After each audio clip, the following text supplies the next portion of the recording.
Assalamualaikum warahmatullahi wabarakatuh. Perkenalkan, nama saya Randy Saputra dengan NPM 224111147 dari kelas manajemen 22B. Nah, pada kesempatan kali ini saya akan menjelaskan mengenai materi forecasting atau peramalan. Nah, forecasting ini merujuk pada suatu proses perkiraan atau prediksi terhadap suatu kejadian atau kondisi di masa depan. Nah, hal ini tentu saja berdasarkan data historis dan pola yang ada. Peramalan ini nantinya akan menjadi sangat penting dalam berbagai bidang dan industri, karena hal ini tentu saja akan membantu organisasi untuk melakukan pengambilan keputusan yang lebih baik, merencanakan produksi atau layanan, mengelola persediaan, serta mengatur sumber daya yang lebih efisien. Nah, berikut ini adalah beberapa konsep utama terkait dengan materi forecasting. Yang pertama ini ada tujuan peramalan. Nah, tujuan utama dari peramalan ini adalah untuk mengurangi ketidakpastian di masa depan dengan memprediksi secara akurat permintaan pasar, kebutuhan bahan baku, persediaan barang, atau variabel lain yang relevan dalam operasi bisnis. Nah, yang kedua ada metode peramalan. Terdapat berbagai metode peramalan yang dapat digunakan. Salah satunya ada metode kualitatif. Nah, pada metode ini nantinya akan digunakan ketika data historis tidak tersedia atau tidak relevan.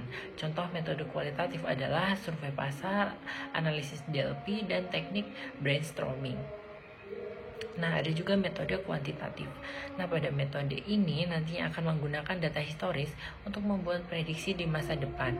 Beberapa metode kuantitatif meliputi analisis time series seperti rata-rata bergerak, dekomposisi, dan regresi, serta metode analisis data lainnya seperti analisis regresi linier, analisis panel, dan teknik machine learning. Nah, yang ketiga ada pengumpulan data. Nah, kualitas peramalan ini akan sangat bergantung pada kualitas data yang digunakan. Data historis harus lengkap, akurat, relevan, dan diperbarui secara teratur untuk memastikan peramalan yang tepat. Nah, selanjutnya ada evaluasi dan pemantauan. Setelah melakukan peramalan dibuat, penting untuk terus memantaunya, kinerja, dan mengevaluasi ketepatannya. Jika terjadi penyimpangan antara hasil peramal dengan realistis, perlu dilakukan penyesuaian dan revisi terhadap metode yang digunakan. Nah, yang selanjutnya ada implementasi dan penggunaan.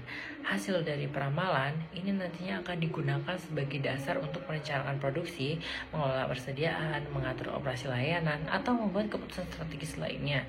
Implementasi yang efektif dari peramalan dapat membantu organisasi untuk mengoptimalkan sumber daya dan meningkatkan efisiensi operasional. Nah, ada juga peramalan jangka pendek dan jangka panjang. Terkadang kita perlu untuk membuat peramalan baik untuk jangka pendek. Nah, contohnya peramalan harian atau mingguan maupun jangka panjang, peramalan tahunan atau multi tahunan. Ini tergantung pada kebutuhan dan konteks bisnis. Nah, kesimpulannya, peramalan tidak hanya diterapkan dalam bisnis, tapi juga dalam bidang lain seperti ekonomi, keuangan, ilmu sosial, dan meteorologi. Kemampuan untuk membuat peramalan yang akurat merupakan kompetensi yang sangat berharga dalam pengambilan keputusan dan perencanaan strategis di berbagai tingkat organisasi.